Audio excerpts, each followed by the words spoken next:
Hello guys, welcome back to Enable Website Design. In this video, I will show you to add a side menu in your WordPress website. Here you can see this one is my demo website.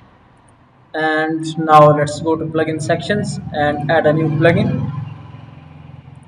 Here you can search for responsive mobile menu and you can find out different plugins. Here you can see this one, Shift Nav responsive mobile menu. Then go to installed plugins page. You can activate this plugin from here, and after that click on settings. So here you can see, first of all we need to assign a menu. You can go and click here on menu page, then we can select a menu. After that click on save changes.